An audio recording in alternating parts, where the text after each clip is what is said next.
Malcolm James wasn't the blackest man I'd ever met, but he was among the top 10. Actually, he was not too black. He just appeared that way. He wasn't nearly 6 feet tall, but he always made a lasting impression.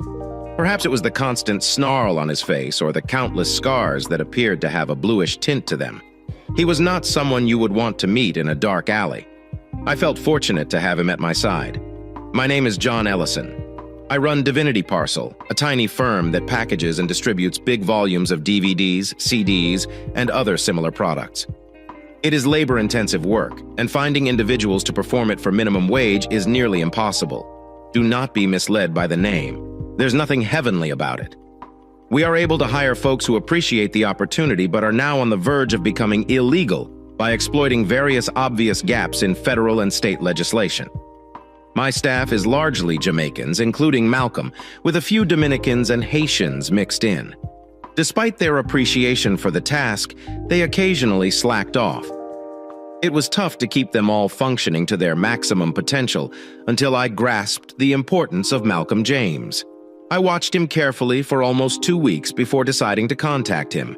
He was articulate and talked with what I assumed was a beautiful British accent.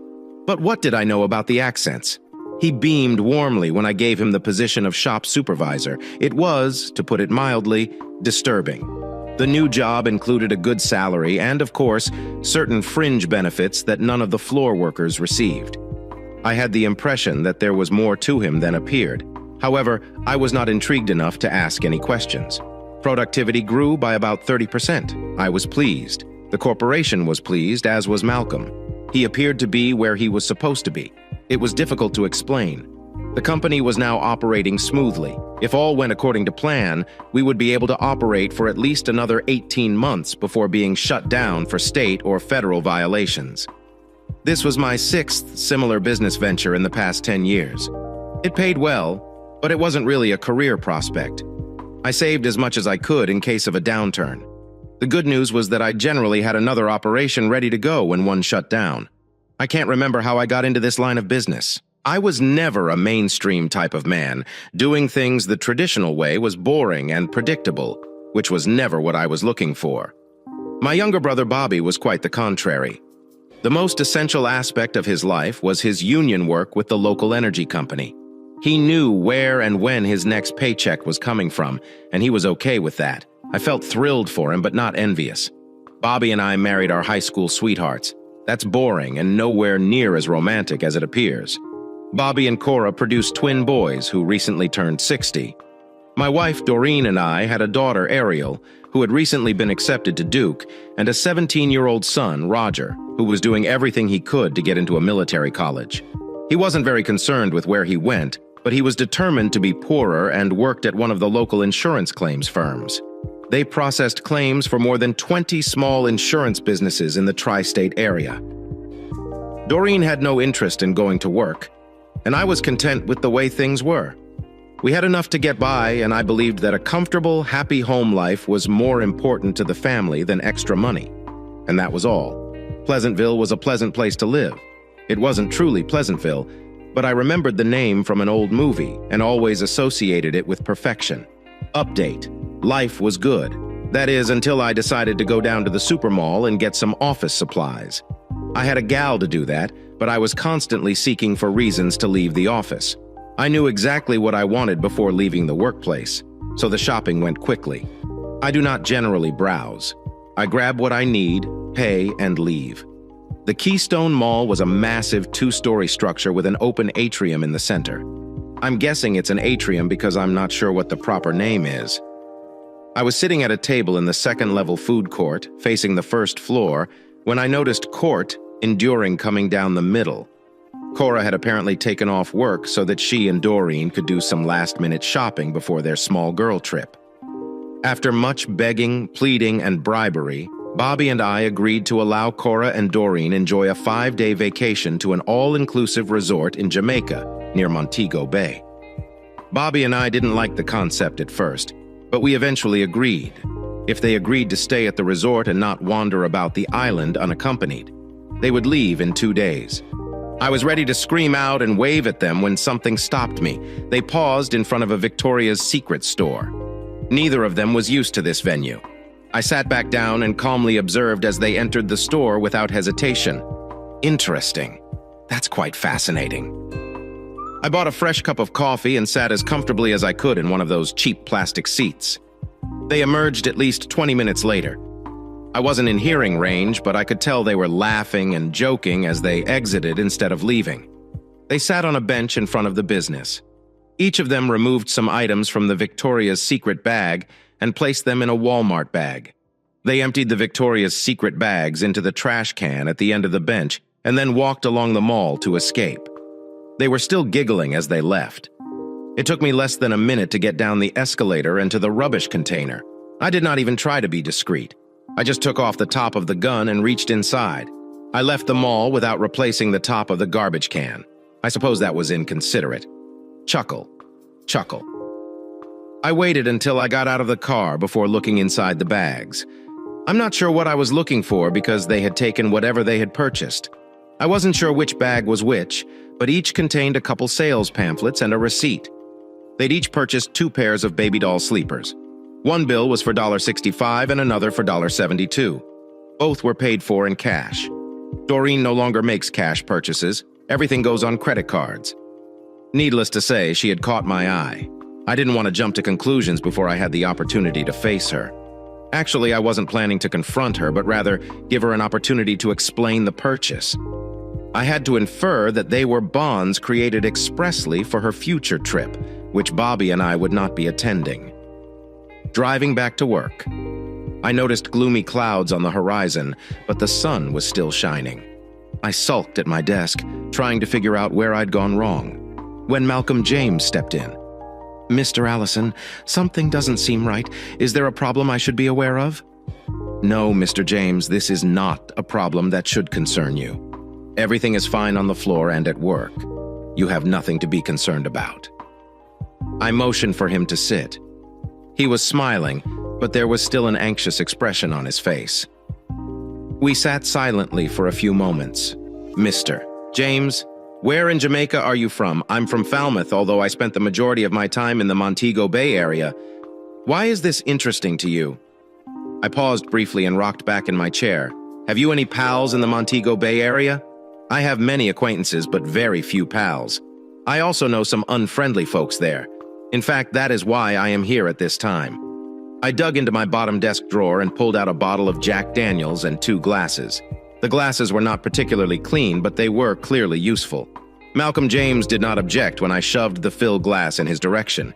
"Is it a financial problem?" He took a sip and smiled. "Yes, it's not much. Only $10,000 USD, yet enough to compel me to seek safer surroundings." He observed me smiling, and I believe he realized it wasn't because of his circumstances, but because of what I was thinking. "Mr. Ellison appears to be in need of my assistance and is attempting to determine how we may mutually benefit. Am I correct?" I found it amusing that he addressed me in the third person and laughed slightly. "Mr. James, do you have any unsavory friends or acquaintances?" Now he was laughing. "Of course, Mr. Ellison, they all are." We were both smiling as I filled the cups for the second time. We sat quietly for what seemed like several minutes, but could have been shorter. "Tomorrow, Mr. James. Tomorrow we will aid each other." He grinned again as he stood up to depart, and I noticed the gold teeth on the right side towards the back. I thought it was ominous. That night we had a family meal. Ariel informed everyone that she could begin a summer session at Duke if she left within a week. Doreen was not pleased with the plan, but she was outvoted. Roger had planned to spend a year at the Marine Military Academy in Harlingen, Texas before attending college.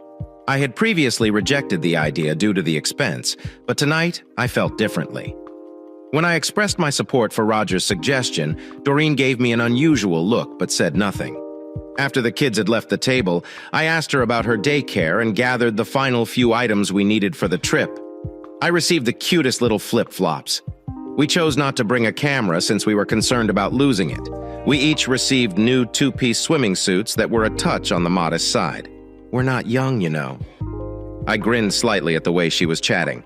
She was nervous, and when that happens, she has a tendency to talk excessively. If I let her chatter on, she might trip herself. But I had already received the answer I was waiting for. She said nothing about the excursion to Victoria's Secret, not even hinting at it. She was still talking when I stopped paying attention. She eventually understood what she was doing and stopped talking. It was too late. She gave it away without saying anything.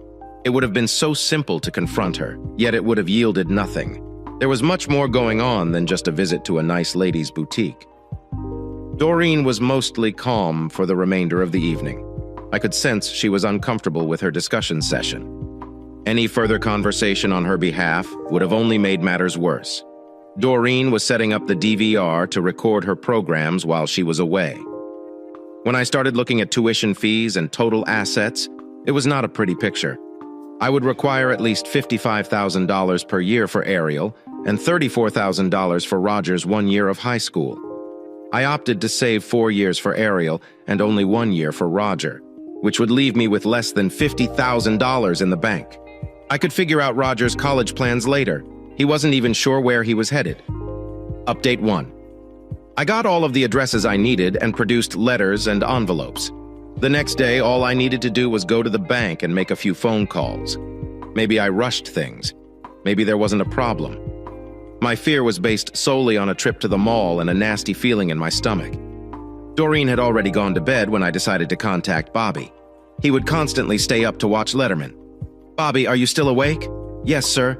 Brother John, what can I do for you? Is Letterman on yet?" "Nope. There are 10 minutes to go. Talk quickly, Bobby. I don't wish to disturb you, but has Cora been acting strangely lately? Do not jerk me around. John, what's going on? You know, tiny things that don't seem kosher. You mean like the Tupperware and Magic Chef parties?" "Maybe. Why are they funny?" John, Cora, and Doreen have started attending these events on a regular basis, along with book club meetings and card parties. Yeah, so what? Cora does not read much. She despises playing cards and never buys anything at these occasions. Have you said anything to her? Hell no. I didn't want to risk damaging my marriage. What do you mean, John? If I accused her or even hinted at something and was proven false, my life would be a living hell. I'm not saying anything till I know a little more. Did she show you what she bought while shopping today? Yeah, a swimsuit, sandals, and a floppy hat. Why? I was simply wondering. There was an awkward pause in the conversation, which I eventually broke. Bobby, does that guy from high school still work in the personnel department at organizations like Still Claims Associates? Yes, I think so. Why? Could you phone him tomorrow to see if any other firm employees are on vacation at the same time? Cora? John? What's going on, Bobby? I do not know. I just know something isn't right. Doreen doesn't have many opportunity to meet guys, but Cora does. This vacation to Jamaica looks a little strange to me. Perhaps I should just speak to Cora. No way. Bobby, don't say anything to her, okay? Okay, I will call him. I've got to go immediately. Letterman is starting. I slept on the couch that night. There was no precise reason, but I didn't feel like climbing into bed with Dory. I canceled 2 money market accounts and redeemed 3 certificates of deposit. Before getting the cashier's checks written up, I contacted all of the relevant agencies at Duke and the Harlingen Military School. What was not required for tuition and similar. I took cash. I left $1,000 in my checking account. Before lunch, I had paid for Ariel's 4 years of college and Roger's year at a posh military school. As I was leaving the post office, Bobby called me. John, you were correct. What is this about? All of it. Will Curry in the personnel office informed me that Cora had been playing patty cakes with one of the auditors, Calvin Bostic. It's common knowledge in the company, so I'm not sure why I hadn't heard about it before. Anyhow, Calvin and a friend of his, Addison Epperly, are on vacation at the same time as Cora. No, I was terrified of something like that. Can you tell me anything about those guys besides their names? I've already got it, John. I'll email you a few company ID images over the phone. The man in the spectacles is Bostic. Thanks. Bobby speaks Hebrew. I apologize for all of this. Do not apologize to me, John. My wife is the one that got Doreen into this predicament. Bobby, please meet me after work at the Peanut Bar. We need to talk about some topics on the show. Good afternoon. It must be pleasant to be the boss. Malcolm James was smiling when I stepped into my office. I simply smiled back, without saying anything. Gloria, my secretary, had brought in 2 cups of coffee. Malcolm kindly waited while I transferred the 2 photographs from my phone to the computer. In 2 minutes, he had a hard copy in his hand and a photo of each individual on his phone. He sat with a nasty little smirk on his face, anticipating what was to come. "Mr. James, can we get down to business now?" "Most absolutely, Mr. Elliot." It took less than an hour to reach an agreement and decide on a price. He and I were both thrilled. However, Bobby might not be thrilled when I informed him how much his portion of all this would cost. Bobby threw a little bomb at me when we met after work. He had planned to visit our Uncle Grant in Tennessee for an undetermined period of time. "Bobby, don't you think that is a tad drastic given the circumstances?" "Last night I was up thinking about things. Today I called half a dozen people to confirm my suspicions regarding Cochran's behavior." "It's not too drastic, John. If anything, it's a touch late." "Sorry, Bobby, I never realized. It looks that I didn't understand what was going on in my own marriage either." "What's wrong with us, John? Why did they do that? And why didn't we see it coming?" For the next several seconds, we sat peacefully, munching on peanuts and drinking warm beer. I ordered some more cold ones and grinned at my brother. "How may I help you, Bobby? What can I do?" "We are okay, John. I have a little trailer lined up. The boys and I will pack up most of what we will need, and we should arrive in Tullahoma by the end of the next day. How about your job? You enjoy that work?" I knew it was a difficult decision to make. I've already called Grant. He assured me that I would be able to find work there. Whatever it is, it will not include all of the fancy union benefits, but the guys will be able to make ends meet. I'll be taking all of our savings and investments with me when we go. What are you planning to tell Cora? I'm going to leave her a note that we went to Alaska. I've always mentioned visiting there, so she might be gullible enough to believe it, at least for a while. Yeah. That reminds me, Bobby. You owe me $4,000. What? What exactly do I owe you $4,000 for? Bobby, you've got to trust me. It's money well spent, and it's best if you don't know anything else. Will I receive it back? Probably not. I decided to give Doreen another chance to come clean after dinner that night. The outcome was no better this time. She did remark that because her cell phone wouldn't function there, she was going to leave it at home. She told me to assume everything was fine unless I heard otherwise. If there was an issue, she pledged to find a way to notify me. Doreen was going to spend the evening packing for her trip, so I decided to take the kids bowling. The notion elicited a lot of moans and eye-rolling, which subsided when I shook my head and ran my finger across my lips. We went to the bowling alley but never bowled. It wasn't something I wanted to do, but something I needed to do at the time. I didn't know anything, but I felt strongly enough about what was going on to act. I explained to the children what was going on. Ariel appeared to comprehend, but Roger was not pleased. Both of the kids were delighted about school preparations, especially Roger, who had no idea I had already put everything up. Ariel was eager to leave as soon as possible, and delighted when I informed her she could take Doreen's father. She did not expect an automobile at all. I thought it was the fair thing to do. Roger was supposed to stay with my parents until arrangements could be arranged for him to travel to Harlingen. He'd probably still be here when Doreen got back from her trip. We'd just have to wait and see if it caused any issues. The kids would be able to store all of their personal items at my parents' house for as long as needed. I was unsure what I would be doing. Bobby and I arrived at the departure terminal at the same time. We didn't communicate, but we nodded from 50 feet away. Poorer and Doreen were smiling and giggling as they entered the premises. They remembered to turn, wave, and grin at both of us before exiting the platform. Bobby and I did not exchange smiles. Update 2. When I arrived at work, I was met with a slew of government vehicles and a few police units. This was a circumstance I had encountered previously, so I just tightened my belt and strolled in. Gloria smiled as she waited for me. She has also witnessed this before. The work area was almost completely deserted. There were a few Haitians roaming around, but no Jamaicans or Dominicans were observed, including Malcolm James. Gloria had already contacted the lawyers. I spent the next 30 minutes talking nonsense to many government suits, but couldn't tell whether they were local, state, or federal. It didn't really matter. The legal beagles finally arrived, and Gloria and I were able to flee without incident. We were drinking coffee at Starbucks when Bobby called John. "I just heard on the radio that the feds raided your home. What's happening?" "It's okay, Bobby. The firm is in complete control of everything. Gloria and I are currently having a hot cup. How about on your end? I took care of everything at work and in the bank. The boys and I will be packing the remainder of the day and leaving tomorrow morning." "That sounds wonderful, brother. Do you need anything?" "We're fine, John. I also saw a lawyer. The divorce paperwork has been initiated. Sorry to hear it, but I believe we both knew it was coming. They plan to serve the papers the day she returns. I'll be long gone. I guess I'll have to pick them both up from the airport when they return home. I'll just drop off Corey at his residence. Is this okay? That sounds fantastic to me. I'm guessing they've arrived already. They've all settled into their quarters. Are you sure you don't want to tell me what is going on?" "No way, brother. The less you know, the better. I do not think anything will happen till tomorrow. You can think about that as you drive down Route 81. I had just hung up the phone when I received a call from Piers Donovan, our division leader and the man in charge of establishing the new operations. The next morning, Gloria and I were summoned to our headquarters in King of Prussia. Gloria appeared pleased with it, but I had some misgivings. I can't explain it because I actually enjoy my job. I made plans to pick up Gloria the next morning and drove home. Ariel had already packed her car for the trip. I sincerely wish I could have gone with her. However, she told me that she was prepared to take care of herself. Given the circumstances, I did not dispute with her.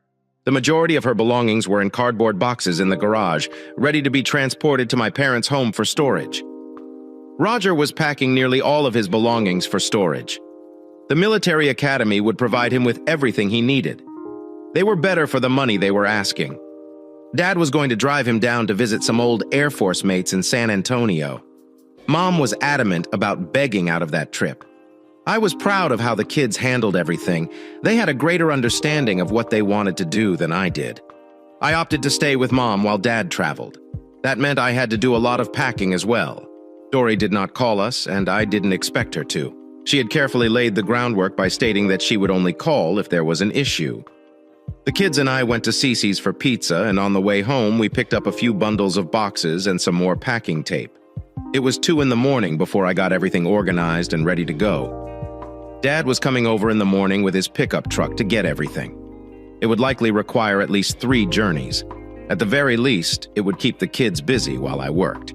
The next company, Operation, was scheduled to be founded in Lancaster.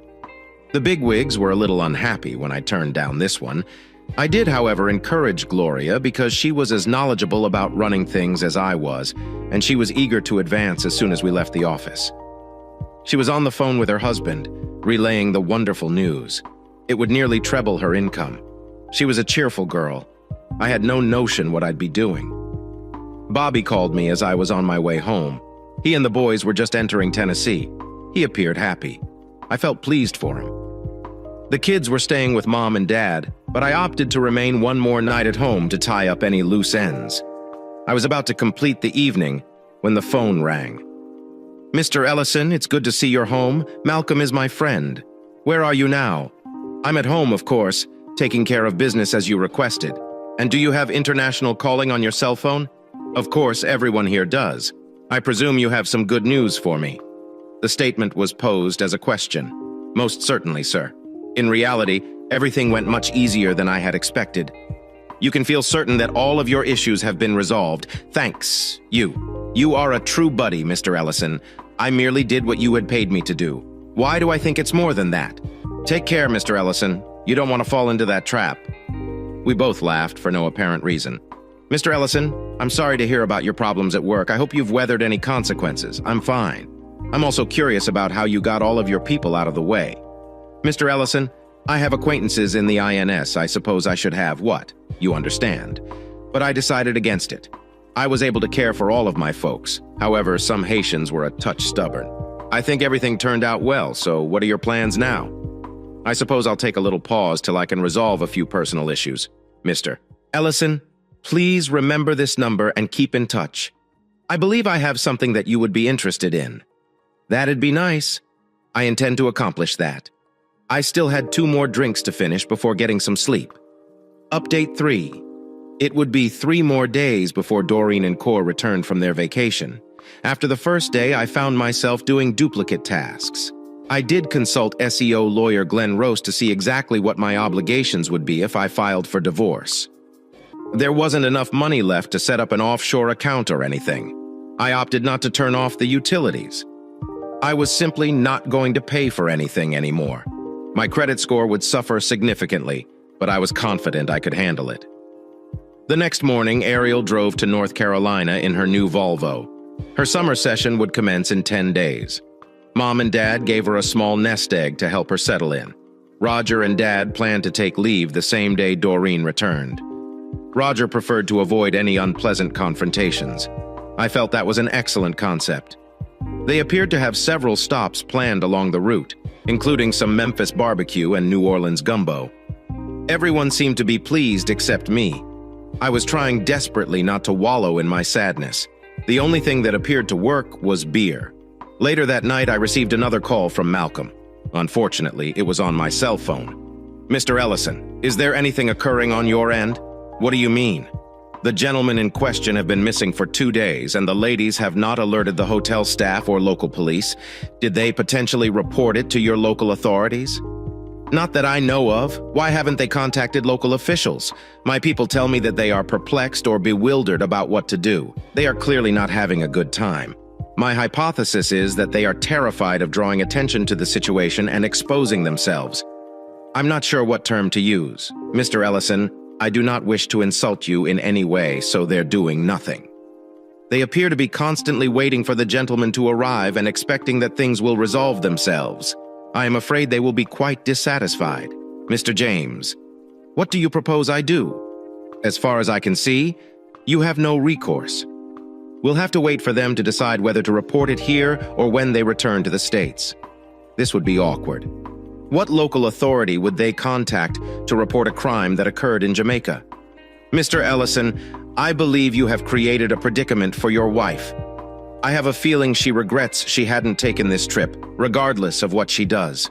She'll be in trouble. Thank you for the call. Mr. James, I'm going to sleep with a smile on my face tonight. I'll call you if anything changes. Mr. Ellison. Morning. Caused a lot of anxiety. I didn't sleep as well as I expected. The first thing I did was contact Bobby and ask whether he had heard from Cora. He hadn't heard from his wife either. He and the boys had a good journey and were all comfortable before hanging up. Bobby indicated that he will be shutting off his cell phone for the next 2 weeks. He told me to phone Grant's number if I needed to contact him. It was the longest day of my life. I double-checked the house to ensure that everything had been taken care of. I returned to visit the lawyer and filled out an information form so that I could file for divorce without incident at the appropriate time. I handed him power of attorney to handle the separation and any other matters for me on a whim. I provided him a large retainer to cover any potential future consequences from the Jamaica incident. I was worried that I'd gone too far. On the way back to my parents' home, I recognized that none of my issues were related to my marriage. Sure, what I had done was due to Doreen's infidelity, but the breakup didn't seem to affect me. I had eventually decided to accept it. That revelation brought a sense of serenity. Knowing that the children would not be subjected to any significant trauma made things much easier. I'm not sure why I didn't feel worse. I felt betrayed and not humiliated. That was surprising because it wasn't what I had expected. Roger and Dad departed with the rising sun. Roger got to drive the first leg of the journey. Mom insisted on preparing lunch for them, although I suspect they were looking forward to a week or two of junk food. I had roughly 6 hours to kill before the jet returned from Jamaica. I got to spend some rare one-on-one time with my mother. She was supportive, but just to be on the safe side. She said nothing against Doreen. They had really gotten along very well throughout the years, and I believe Mom was disappointed to discover what had happened. I didn't stop the car and go inside to assist them. I simply waited for them to go out of the terminal with their backs to me. I had to relocate the car twice, but just circled and returned. "John, why didn't you come in to assist us with our bags? Parking is a headache, and I figured it would be easier all around." "John, where's Bobby?" Corinne saw her spouse hadn't arrived and felt forced to inquire. "He and the guys are chained together. I told him I'd drop you off at home in a few minutes." We were on our way. No one spoke for the first few miles. The silence was fairly noticeable. Doreen appeared to be preoccupied, staring out the side window, while Cora sat in the back, trying not to draw attention. "So, are you going to tell me about the trip? What you did and where you went? Did you have any decent food? You two are unusually calm for recently coming from a tropical vacation. The flight was long, John. To tell you the truth, we're fatigued. I just want to take a hot shower in the comfy bed. That is it. That is all you can say for 5 days. I will tell you all about it tomorrow. Okay, update 4. Because she had returned to gaze out the window, she did not notice me smiling to myself. The remainder of the ride home was silent. It would have been simple to push the envelope a little, but I was having enough pleasure simply seeing them squirm, since I hadn't heard anything from Malcolm. I had to believe they had not reported the missing men to anyone. I wonder what they did with their luggage. Interesting. I dropped Cora off at their house in 10 minutes and then pulled into our driveway. Doreen gave me a weird look when I took her luggage out of the car and laid them on the grass rather than carrying them into the house. As I was getting back into the car, she finally spoke out. "John, where are you going? Are you not coming into the house? How about my bags? I need to flee right now, sweetie. I will call you later." She seemed perplexed as she stood there watching me drive away. I would have loved to see her expression when she realized I had actually moved out of the house. Of course, she wouldn't have much time to think about it as Cora was undoubtedly on the phone by now. John. Doreen has already called 3 times. She keeps asking me what's going on, and I try not to answer her. "John, you know I'm not good at that kind of stuff. I don't like what happened, and I don't want to be in the middle of it. You will have to talk to her." "Sorry, Mom. The next time she calls, I'll answer." "Did she ask about the children at all?" "No. She was talking about an empty house and a problem Cora appeared to be experiencing. I didn't try to explain. I simply put her off. I took a drink from the fridge and settled into the easy chair by the phone. It was barely 5 minutes till the next call. "John, what is going on? Could you be more specific? What are you doing at your folks' house? Where are the children? I'd appreciate some responses. What is wrong?" "Ariel left for school. She wanted to settle in so she could attend a couple summer sessions." "Everything's fine. You do not need to worry about her. Why couldn't she have waited until I returned? What was the hurry?" "I do not know. I assume she was nervous." "All of Roger. Things are gone. Where is he now?" "Dad and Roger are on the way to Texas. He is finally going to one of those military schools that he has been bothering us about because he will be gone for at least 5 years. He put all of his belongings in storage, just like Ariel. Why didn't you talk about this with me?" "I am their parent, and you completely excluded me from everything. That's not fair." "Yeah, I understand. Life is terrible. What does this mean? You have no cause to be sarcastic. What are you doing at your folks' house? Did you go out to bingo? Jackpot? Did you figure it out?" "Yes, I've moved out. You have the house to yourself." There is no immediate response. I'm not sure how long the silence lasted, but it seemed like minutes. I patiently waited for her. Next move for a cold. She stated Bobby and the twins had left. He left a note stating that they traveled to Alaska. "Do you know anything about it, John?" "Yes, he told me a little something." Bobby had claimed that divorce papers would be served on his wife, but Doreen had not mentioned them. I could only presume that it hadn't been completed yet. "John, what caused all of this? Tell me something." "I tried to keep out of Bobby's life, Doreen. All I know is that he referenced someone named Calvin Bostick. Do you know anything about him?" This time, the hush was much longer. I waited for any kind of reaction. I'm sure she was thinking that if Bobby knew about Calvin, I should know about Addison. "John, I'm not feeling very good right now. I am tired and perplexed. I need to get some rest and think things through. Can you stop by the house tomorrow?" "Sure, sweetie. I've got plenty of time. By the way, I believe you should know that I have also lost my job. I'm now officially unemployed." A few seconds later, the phone died. My mother wasn't pleased. I was in no hurry to face the story. I arrived at the house at 10 a.m. It would have to be finished eventually. Coral was present. "John, we understand what you did. It appeared like Doreen would be the designated spokesperson. Could you please clarify this to me? Do not be a smartass. It does not suit you. I choose not to respond to that." Cora approached Will Curry. "You and Bobby were aware of Calvin and Addison's situation. Okay. Told Bobby everything. And Bobby told you. You cannot refute it. You can't hide it. So, who is this guy?" "Addison. How come you've never mentioned him to me?" "John, you're trying to be cute again. You are well aware of Addison's identity. You also knew Calvin and Addison were joining Corey and me on our trip to Jamaica. Everything she said was correct, so I saw no reason to fight with her. Neither of you attempted to stop us from traveling on that vacation. You were both aware that we were traveling to a tropical island with 2 males and you did nothing to prevent it. What type of husbands react like that? It seemed as if you didn't care. Things were getting funnier. Now. Doreen was skillfully shifting the blame for the affair from the unfaithful spouses to the uninterested husbands. She caught me smiling and her tone quickly changed. It's not humorous, you son of a bitch. You have produced 2 good men.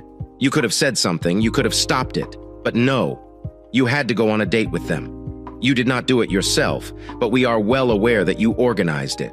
Have you reported this? What do you mean? When did you discover they'd been dumped? Who have you notified? No one. We couldn't tell anyone. If we had, you and Bobby would have learned what we had done. We couldn't take that chance. So you left Jamaica without alerting the authorities that the 2 men who were with you had been killed? Both women simply sat and stared at me. I was still smiling. So, my lovely wife, what are you planning to do now? We're going to the police station to report it. It needs to be done, and pray. Tell me how the local police plan to handle what happened in Jamaica. By the way, do they have any bodies or weapons? There are no bodies. You were too intelligent for it, weren't you? I'm not sure what I did to earn this narrative, but you go to the cops and tell them everything. Make sure the report explains why the 4 of you went to Jamaica and what you intended to do there. I will need the information for the divorce proceedings. Pura took advantage of my statement to respond. Bobby had me served papers last night. You knew that, right? You were chuckling to yourself on the drive home from the airport, right? Yeah. He did say something like that before leaving. I watched Cora storm out of the room. I couldn't tell whether she was sobbing. I stood up and approached the door. John, I apologize. It was not supposed to turn out this way. Doreen's voice softened. How were things intended to turn out? I waited for a few moments and received no response. Doreen, could you at least explain why you did this? I waited a few moments as she collected her thoughts. Your children had grown up, and you were constantly working. My life had become dull and uninteresting. Cora had experienced the same issue and stated that she resolved it by establishing a few male friends outside of the home. A few male friends? Do not interrupt, John, otherwise I will not be able to finish this. I figured it was worth taking a chance, so I had her set me up with Addison. So was it worthwhile? I saw her squirm a little before responding. Actually, John, it was worth it. It was enjoyable and exciting. I cannot lie to you. I adored every moment until I met Addison. You were the only guy I'd ever been with. I would never leave you to be with him. But I always had a nice time while we were together, so I was only a big joke. It was not like that, John. I wasn't attempting to replace you or make fun of you. I was simply seeking to make my life more interesting. Update 5. I didn't need to hear anymore. I turned and walked out the door. I went to Wendy's for lunch. Detective Daniel Green came to see me shortly before noon the next day. He let me drive my own car to the station. I believe he did this so that he would not have to drive me back. He didn't seem too bothered about my arrival. We talked for 3 hours. I finally contacted Glenn Roast. He resolved everything so that I could depart. He also received copies of Doreen's statement on the accused Dawn. Her certified statements about the purpose for the vacation were going to be sufficient for the divorce papers. Detective Green appeared baffled.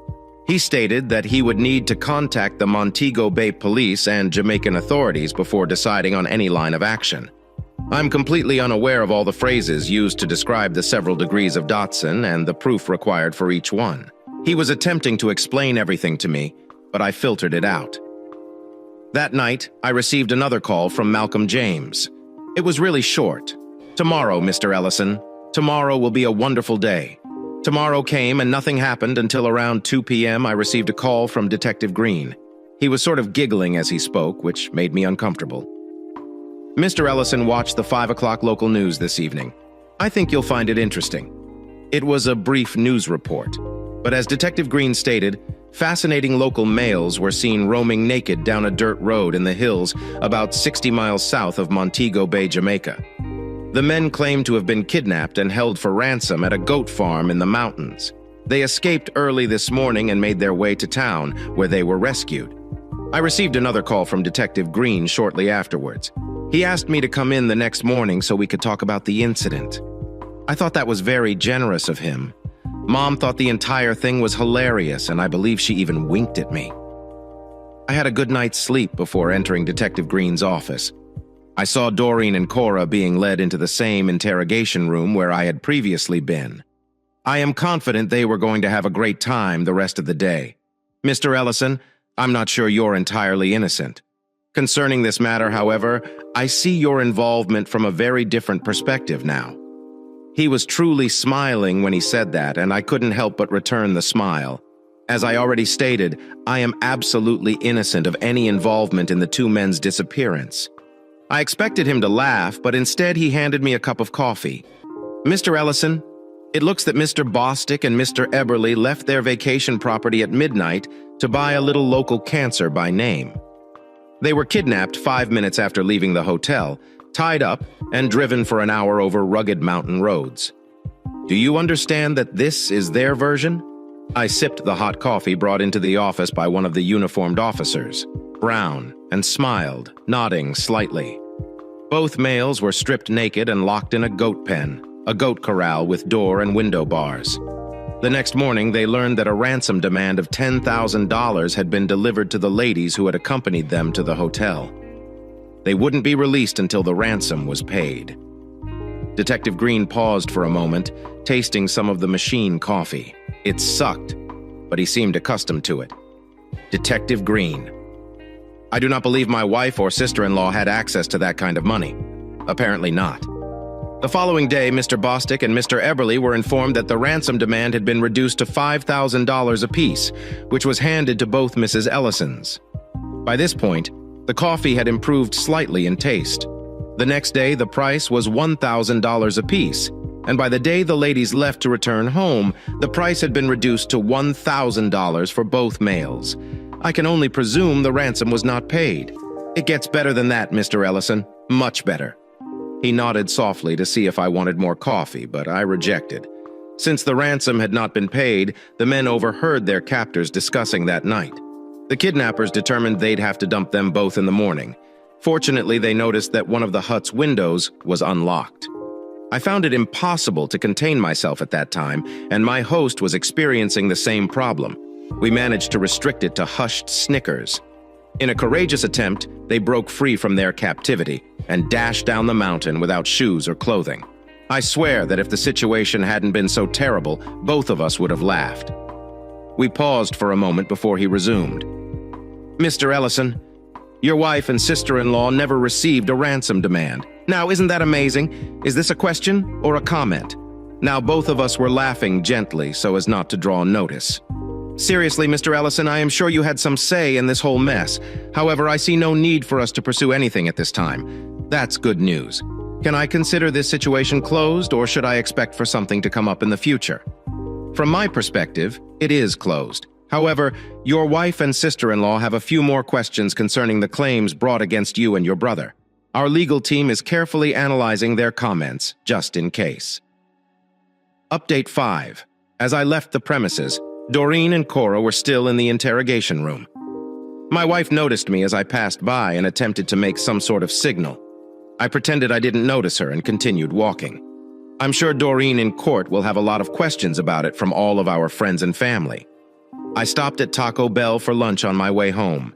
That evening, I received another call from Malcolm.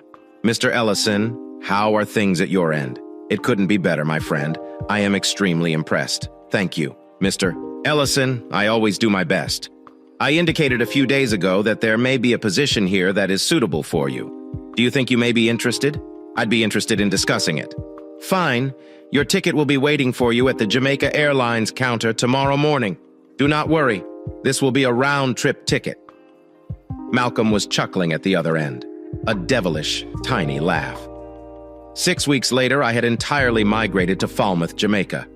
Malcolm James appears to have a large network of acquaintances with a lot of money to invest. They purchased an all-inclusive resort facility that had fallen on hard times because 90% of the clients were from North America or Europe. They needed a man of my stature to be the responsible person in charge. Yes, I have sold out. I was now in the position of acting as a front or shill, so to speak. Despite the fact that I was responsible for setting up and managing the facility, I reported to a covert group that wanted to avoid any and all publicity. I was generously paid and compensated. It was an unusual role. I worked with a lady named Marja, who was wanted by Finnish authorities for the murder of her philandering husband. As long as she remained in Jamaica, she was safe. She was in charge of all recreational activities, events, and advertising. The majority of the other employees were locals who, for whatever reason, had good work ethics. Many of them, I realized, had been hired by Malcolm James. Interesting. There were 3 restaurants in the complex, and the main menu item at each of them was go in some kind. Doreen and Cora had been convicted of something linked to the incident, and they were both given suspended sentences. Never found out what the precise accusations were. I've heard that Calvin Bostic and Addison have both accused Doreen and Cora of refusing to pay the ransom. They never trusted the claim that no ransom demands had ever been made. I believe those relationships faded rather quickly. Final update. 5 months after moving. My divorce was final. When you're having fun, time seems to fly by. 2 years have passed. Ariel is doing well at Duke, and Roger is currently attending Texas A&M on a full scholarship while staying in touch with them 3 or 4 times a month via cell phone. Cora hunted Bobby down in Tennessee and had him served with paperwork in order to gain custody of the twin children. 1 week later, the boys were in Alaska. Marja and I have moved in together. I had no additional communication with Doreen until last week. Mr. Ellison, I have good and bad news. Malcolm has become a big joker. I constantly need to be on my toes. Tell me the bad news first. The Silver Star cruise ship docked this morning, and your wife is aboard with a guy friend. A shiver ran up my spine. What's good news? He gave a wide grin, large enough to display the evil gold tooth. Her name was on a specific list maintained by the Jamaican authorities. Because we are now using passports for all Caribbean travel, it was simple to identify her arrival. So, what precisely does this mean? The former Mrs. Ellison has been jailed, and charges are being drafted. It appears that her failure to disclose the kidnapping 3 years ago was deemed a criminal violation of some kind. Many local politicians were embarrassed by the event, and they appear to be eager for some retaliation. Malcolm, she didn't actually accomplish anything. I and you are both aware of this, yet it does not make it any less real. What is her travel companion doing to assist her? Nothing. When the police told him what had happened, he couldn't wait to get back aboard the ship. I believe he is intending to fly home. Doreen wound herself in Kingston, where she was accused with various petty offenses. There are no suspended sentences here. Some low-level U.S. Embassy personnel attempted to interfere, but to no avail. She was transferred to Fort Augusta for a year. It wasn't fair, yet it seemed out of my control. It took me 3 months to muster the confidence to go meet her.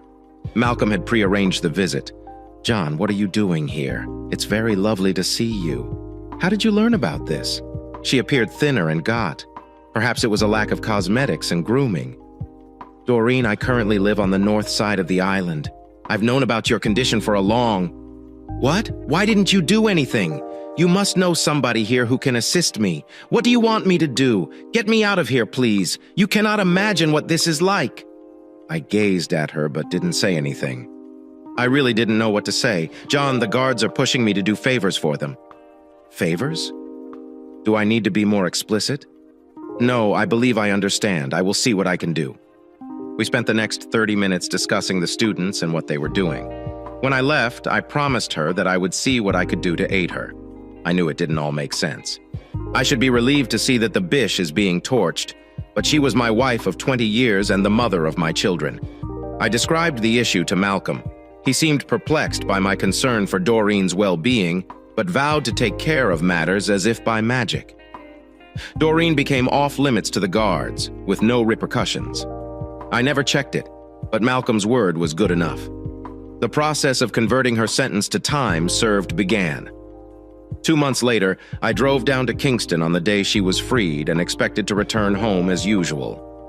Some low-level embassy personnel claimed credit for getting her sentence commuted, but I knew otherwise. I didn't get to speak with her, but we spotted each other from distance. As she strolled across the tarmac, she smiled slightly and wore a powder blue pregnancy dress. Here is the next story. I fear my wife is having an affair with another man. So I hired a detective to discover who she was having an affair with. The police department confirmed that she was. So my pals go to the story and see what happened there. As soon as I arrived at work, I requested my supervisor for a half-day off, and on Monday, he asked me, "Tom, if there was something wrong, could he help me?" I promised him I'd tell him all about it next week. I was approaching lunchtime. I left work knowing exactly what I was going to do. I parked my automobile in a dead-end side street, out of sight. Then I went to my home. I repositioned a chair facing the front door. I waited there, waiting for the front door to open and my wife to enter. She would assume I would still be at work. I was waiting for my wife to enter into the living room. I heard a car pull up outside, followed by the sound of the car door slamming shut, the key in the front door lock, and the door swinging open. My wife comes in and jumps out of her skin. She did not expect me to be home at that moment. "You arrived home early to see my beloved wife." She gave me a weird look. I knew the cause. "Would you want a cup of tea?" "No, I need something else." "That is much nicer than that." "I'm delighted you're here." And then came the famous words, "We need to talk." "And what might that be about, my love?" "We should sit down." "What for?" "Chris, I understand why you have only returned home now.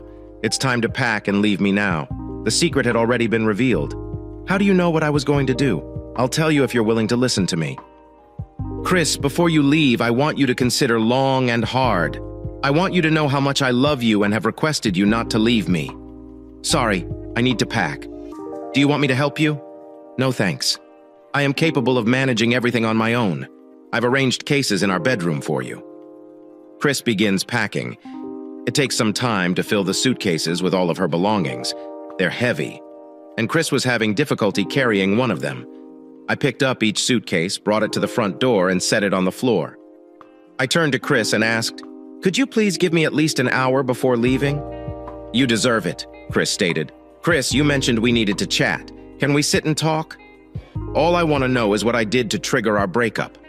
Chris looks at me in utter stillness and does not respond. "Chris, please accompany me to the bedroom."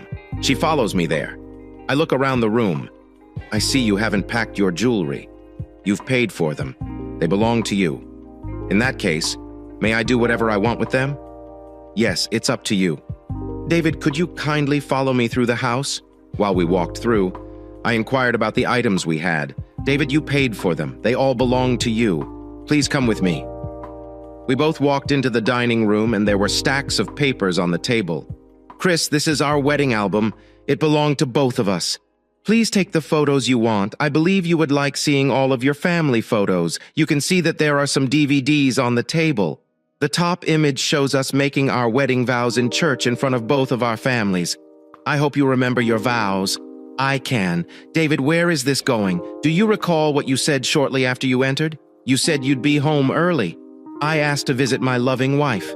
You didn't give me time to respond. I will tell you everything I know if you give me time. David, will you get to it?" "Chris, please sit down. I'm going to tell you a few things. I adore you and will always keep you updated." A few weeks ago, we were making love in our bed. What I thought was genuine affection for one another. When you were finished, you called out, "I love you, John." That name does not sound anything like David. That's when I realized you were having an affair with a man named John. But I guessed who it was.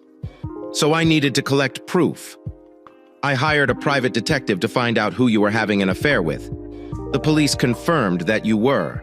I then moved over to one of the FA dining room chairs. I leaned over and grabbed a huge envelope containing DVDs. "Chris, the man you're seeing is named John Taylor." Her head dropped down and she stopped looking at me. "The mail contains photographs of you entering and exiting his flat, and I have a formal report from my PD. We know you had sex with John Taylor, even if there are no DVDs of it. All I want you to do is think about what you're going to do. I believe you are throwing away a terrific marriage. I forgive you for what you've done." Chris snaps back at me. "That's impressive of you. Chris, I don't intend to row with you. I want you to consider what you are about to undertake." "Chris, in the last few weeks, yes, you stopped loving me. I understand why. I had hoped you would come to your senses. I want you to give up John Taylor in exchange for me." John Taylor. He was someone I had a drink with in the pub. He was borrowing some tools to complete a job at his flat. Following that visit, he returned once a week. "Chris, I observed he went and helped you in the kitchen instead of helping you. I observed you two kiss. He touched your body all over. What I witnessed was ripping me apart. Chris, you just have eyes for him. I dare not to confront him. I would have landed in a hospital bed. Chris, there are papers on the dining table. I'd like you to sign the documents before leaving the house. Well, David, what are they? One is for us to divorce. One option is to put the house in my name. Only one is for me to have complete parental authority over our daughter, Kim. This implies you won't see Kim again. Chris immediately lashed back at me. I want to visit my daughter whenever I want to. Sorry, Chris. If you leave me, you will leave your daughter as well. Alternatively, Chris, you can bring Kim with you today so she can live with you and him. She adores you and always seeks your hugs and kisses. Sorry, Chris. You cannot have it both ways. It's one or the other. It's the only way. I'd rather not explain why her mother doesn't live with us. That's why you should never see him again. Chris glares at me and she realizes I meant what I said. Chris sat there in her head, believing she had spoken nothing. Chris, I've closed our joint bank account. What remained of our savings is in your account. I use my share to pay the police for information on your affair with him. Chris, please consider what you are about to do. If we divorce, there will be no coming back. I know what I'm doing. You are simply thinking of yourself. Chris, I'm attempting to make you see sense. David, do you have anything else to say before I leave? Yes, you have not signed the paperwork. Chris signs all of the documents. Christopher, please, I need to tell you a few things I aim to do. Your parents will never see their only granddaughter again. Not a single member of your family. I'll be selling the house. I will be moving jobs. I'll be moving as soon as the house sells. I'm going to change both my name and Kim's. You will not be able to find both of us. Kim adores you to bits. Now I'll tell you a few facts about him, but you won't believe me. I went out for a drink on Tuesday night this week. It was 1 hour early. I entered the pub through the side door. John Taylor was roaring out of his wide mouth. That's what he does best. He was talking with two males. Taylor didn't see me. Taylor said your name just as I entered the pub. I don't remember all of his words, but this is roughly what he stated. On Friday, I will take Chris Hughes from David Hughes. She's moving in with me for some nice sex. I'm going to do the same with her. Have free sex for a while, as I have with many others. I botched up, then it will come to an end. David Hughes' happy life will be forever. Chris Hughes isn't horrible in bed after she divorces him. She leaves just like everyone else. Chris stated exactly that. I then exited the pub. I'm going to tell you more about him since I met him at the pub. He brags about all the ladies he's screwed. When he has had enough of each lady, he has screwed up. He throws them away like an old pair of shoes. Then he moves on to his next prey and moves up another notch on his bed. Mark my words, you will be an additional notch on his bed. And if you don't believe me, that includes us. Let Jack Davis, Fred Jones, and Bill cross a ring. John Taylor treated all of them the same. They're all divorced and their wives live lonely lives. Here are their telephone numbers. If you don't trust me, call our house and ask them. You're simply saying that, Chris said. Chris pauses for a minute or two, thinking you should pick one ring and ask him if what I've said is true. Chris, I'm trying to prevent you from committing the biggest mistake of your life. Please consider what you are about to do. Chris, I see you don't believe me. Keep your front door key. And for your own sake, please call any of them right now. You have their phone numbers now. I'll be seeing my solicitor at 10 a.m. on Monday. I need to present him the paperwork you signed. I want her to stay. She is my one and only love, and I'm willing to forgive and forget. I ask whether she has changed her mind. Please be back on Sunday. If not, I'll visit my solicitor at 10 a.m. on Monday. Chris, please consider what you are about to do. Think about Kim, your daughter, and your family. It will rip them all apart. I still love you. We can forget about it. And what about him? Chris simply stares at me without saying anything. I stand up, pick up both luggage, and carry them to Chris's car. Chris is still inside the house, searching around. Please consider what you'll do if you still have the front door key. I kissed her cheek and smelled the woman I so adore. I turned around and sat down. Chris begins to enter in the front door, and my head drops into my hands. I burst into tears of grief. Chris was familiar with the state. She left me to close the door. Chris drives off to his flat. Update 1. I had to make arrangements for Kim. The only people I could turn to were my mother and father.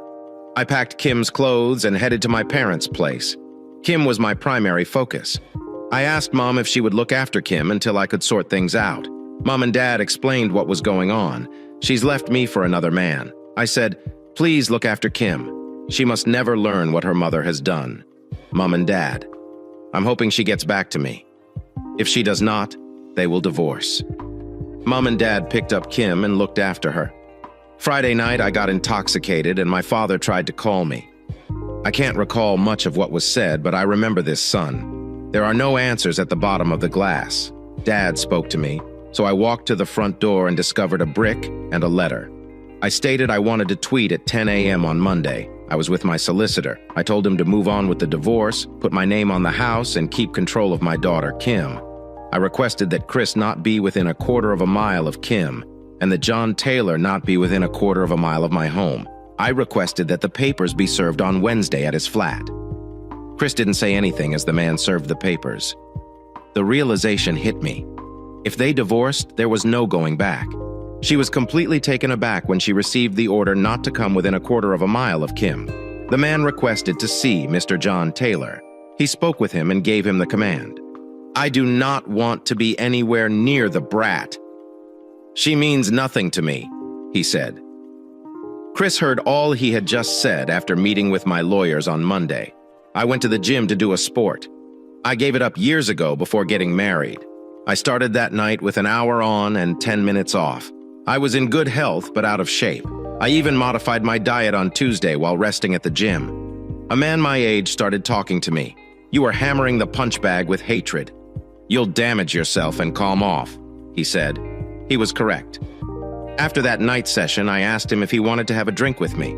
We went for a drink. I had a beer, whereas he had spring water. I asked him why he was drinking water.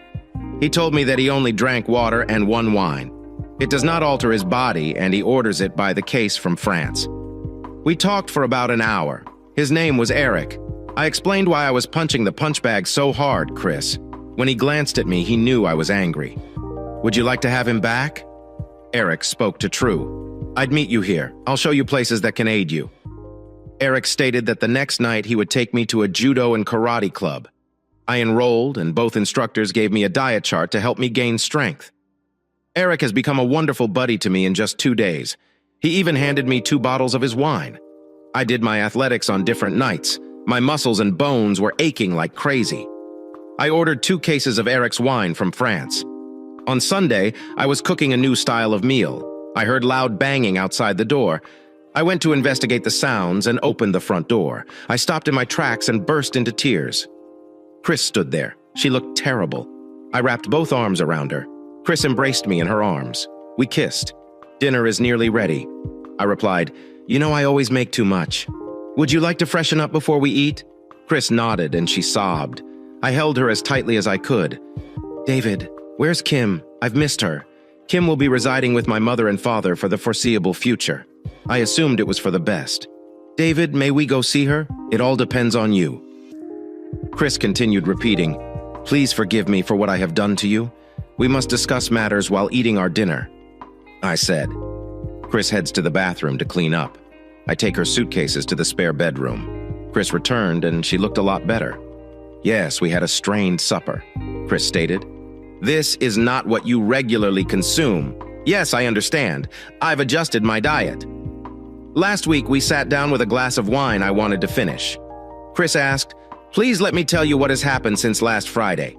You are not required to tell me anything I say as long as you remain with me. David, I need to tell you everything that happened before last Friday. I walked inside and topped up our drinks. David, I will tell you all I have done with him. The first time he made a pass at me, I was in the kitchen and you were watching television. We kissed for 1 minute, then we got back to you. He couldn't keep his gaze off of me for the remainder of the night. We had a long kiss in the kitchen the following week. His hands started playing with my body. I backed away and signaled for you to enter the kitchen as soon as you arrived. You mentioned that I looked a touch flushed. You must be hot.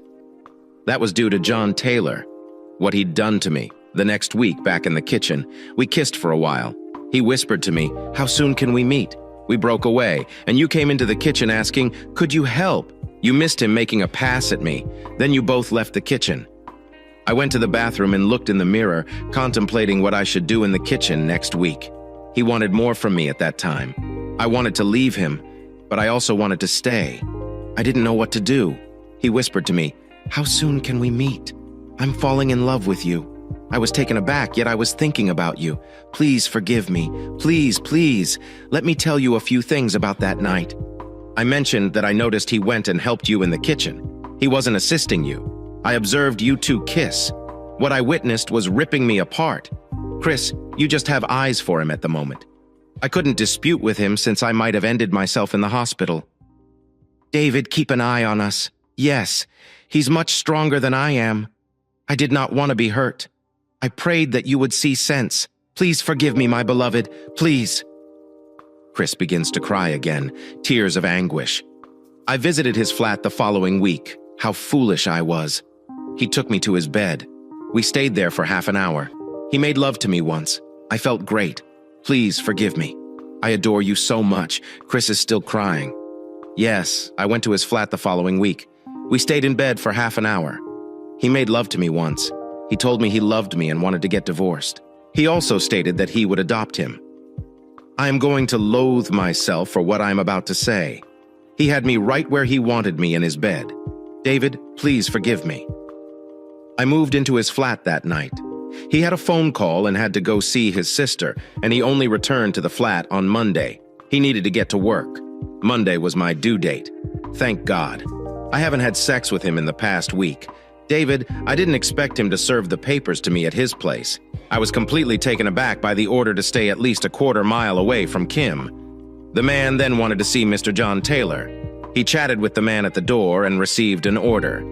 He read it and then told the man, I don't want to be anywhere near the little brat. She means nothing to me. He had no idea I was following him, and I overheard all he said. We returned to the flat. I needed to think. That's when I awoke to him. Thankfully, I only slept with him twice. Then he went out to drink. I picked up the phone numbers you gave me. I spoke to Jack, Fred, and Bill. They all told me what you said to me. Their wives despise his name and they miss their children. They all hoped they could repay him. John Taylor. He was bad news. They told her to get back to her spouse before it was too late. That was the moment I realized I was an idiot. I reflected on our love lives and our sexual experiences with him. He was not as kind and compassionate as you. Yes, it was just sex for him. I assumed I'd have a quick fling and you wouldn't notice how wrong I was. That is what I was telling myself all the time. What? The things Jack, Fred, and Bill told me woke me up even more. I had to return to you if you would accept me back. David, I sincerely apologize for making a mistake. Please forgive me. I love you. David, may we go see Kim? I rose up and filled our cups with additional wine. Chris, you mentioned that you only went to bed with him twice. That's too many times, in my opinion. Chris, all I want to know is what you plan to do from now on. As far as I know, we can still divorce because of him, and there is no going back because of the paperwork you signed. You can stay here till we get divorced. You have two options. Return to him or leave, and go on. If we decide not to divorce, I shall keep a close eye on you at all times. What would you like to do? Drink your wine and let us to finish the bottle. David, no divorce. I need your affection. So you want me to stop the divorce from proceeding? Yes, please. David, I love you. I'll stop it on Monday. So I'm going to bed now. I'll come with you. I need your affection. Sorry, Chris. I need to give it a few days. Your belongings are in the spare bedroom. I take off my shirt in front of her. David, what have you been doing? I'm going to the gym now, and I'll be back after 9. See you in the morning. Monday's third update. My wine arrived from France. On Tuesday, I handed Eric his wine back. We ended early. I wanted to chat to my new friend. I informed him what happened with Chris, and she returned to my house. I also told him that I had not slept with her, but she wants to make love to me. He listened to me, but did not respond for a minute or two. Then he added, "Go home and make love to her as often as you can. However, be cautious if she calls his name. You'll know what you need to do." David, what's his name? John Taylor. Why? I said. David is the same John Taylor who brags about the women he's screwed. Eric said yes. Why? Do you know him? No, I do not know him. However, I have a buddy of a friend who knows both his sisters. This might come in helpful. David, please allow me to find out a few things for you. I didn't know what he was up to. I arrived home and Chris was waiting for me. I stepped over to Chris and kissed her, hugging her close. I grabbed her off her feet and carried her into the bedroom. She called out, "David, I love you. I didn't see Eric till next week. We didn't go to the gym. We went to sip some spring water. Eric glanced at me and said, I have a plan for you to bring him back. Do you want to hear about my idea? Eric hit me with that. Here's what he said. My buddy is someone who knows. Both of his sisters have discovered that they enjoy having sex with everyone who comes along for a 6-month period. They are not taking the pill and will just use their own rubbers. Here's what came to mind. Ask Jack Davis, Fred Jones, or Bill Travers to date them for 6 months. They don't reveal the sisters' real names. It's only for them to become pregnant. Well, this is what they do when she gets close. He pulls out and takes the rubbers off, then get back inside. They do it every time. And after 4 or 5 months of pregnancy, they are dumped, and they have no idea what his real name is. John Taylor is about to go on a month-long holiday. Here's what came to mind. Find some gay folks and beg them to help him become gay. It will cost something, but I'm not sure how much. They enjoy bringing in new members to their group. They may borrow his apartment. What are your thoughts? Eric said, Eric, I like it. And the finest part for him. Drink up. We're going to call Jack Davis, Fred Jones, and William Travers. I called Jack and Bill and asked them to come around to Fred's place. Then I called Fred and informed him Jack, Bill, Eric, and I were on our way around. We all sat facing one another. Then I asked the 3 of them, do you want to get even with John Taylor? They exchanged glances and nodded. Well, Eric has a good idea. Eric told them what he had said to me after he was finished, so what do you say? I said. Fred stood up and said a toast to Eric. The 3 of them were giggling uncontrollably. I said, sorry, I can't screw Chris back home. Bill added, it's up to you, Jack and Fred, but you can leave it with me. I know several of them, and they enjoy welcoming new members. How long has he been gone? On holiday. In a month, I'll get to work and get things done. Eric asked, can we meet here at the same time next week? Bill told Jack and Fred to get a move on. You 2 are younger than me and more attractive. Bill stated that the following week, we met Jack, and Fred went on dates with the sisters. Bill was eager to say his piece. I have to be willing to do the job for him, and they have scheduled some time off, and there are 8 others who may want to assist with the nice deed we have planned for him, which will not cost us anything. Bill mentioned Jack and Fred. They went on with it. Yes, it was also adopted. Due to the Taylors, but an excellent one. Final update. 5 months have gone. The sisters were healthy, pregnant, and expecting to marry, but were dumped as planned. We met at Fred's place, and the plan had worked. Eric received 8 cases of wine from us. Bill came up with an additional idea. We all asked, what is it? So I have a recording of John Taylor having fun. Why don't we print a few hundred extra copies, distribute them to his co-workers, and leave some in the pubs? We all erupted into laughter. We all agreed, yes, we're 5 good friends, I added. Eric told me not to bother with Bill's suggestion. And here's what he told us. He'd received a key to his flat. I didn't tell you a few things. The sisters and he are twins. There's a strong probability they are carrying twins. I hope so. I spent $5,000 on strong drugs and concealed them in his flat. I did it because of what he did to me. Yes, he caused my divorce. If we go outside his flat right now, we will see that he has a few new acquaintances. And the police should have arrived by now to conduct a drug raid. I tipped them off. He'll be in jail for a while. There's enough of entertainment for him there. Things went well in the years that followed. Thank you for taking time to hear today's story. If you loved the story, please like and subscribe if you haven't already. If you have a tale to share regarding your own or someone else's circumstance, please do not hesitate to contact me. Take care.